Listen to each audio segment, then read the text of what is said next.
October 23rd, 24th, 25th. It's a weekend, Friday, Saturday, and Sunday. The sun is in Scorpio and the moon is in Aquarius. It's a square. I hope you're all learning this from me. It's 90 degrees. They're both fixed. Not to mention that opposite the sun is Uranus. So we have some fixed energy in the heavens. And we've got to talk about Scorpio because we just got here. I love Scorpio. It's the sign of depth. I think they've gotten a bad rap. People say, ooh, you're a Scorpio. They get scared and they back up. The truth about Scorpio at the highest level, there's a high road to Scorpio, and that's a truth teller. It's a seer. It's a healer, the perfect person to have in crisis because they can gain their energy and stay focused and not talk.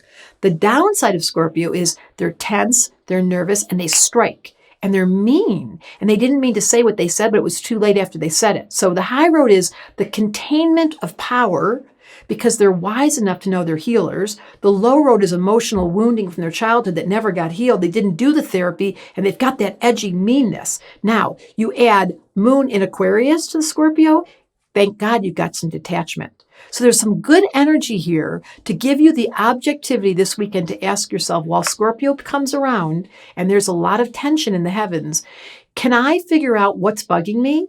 And is there something I can do about it? Because that's what Scorpio is so excellent at. They're focused. It's the most focused sign in the zodiac. It's the sign 8. It's the 8th sign of the zodiac. It has endless energy. They never run out.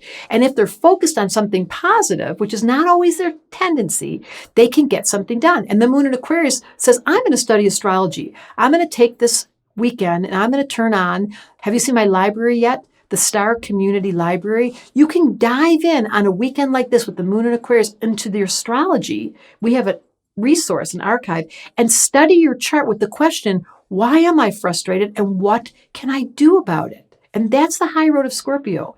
And this T-square that's fixed between Uranus and Taurus, opposite sun, being squared by the moon in Aquarius, it's all releasing in Leo. So it's all about you. I would spend this weekend studying you, talking about you, doing something with your Leo energy, dressing up and saying to yourself, I'm not going to stay frustrated. I'm not going to let myself be held down. I'm going to move the energy up. And with that simple decision, moon in Aquarius detaches from the story, rewrites it, studies astrology. Suddenly you realize, oh, we're just in a movie and this whole life is just stalking us to see if we can wake up inside of it and not be victims. So I'm challenging you, me and Astrology Answers, don't be a victim with this much tension. Use the moon in Aquarius to study. You could read my book, The Missing Element. Turn on your observer. My whole book is about this. And ask yourself, do I get caught in my stuff and I make it all about me in the most negative way? Or do I use my Leo for joy and I give my gift of Scorpio the healer and change the story?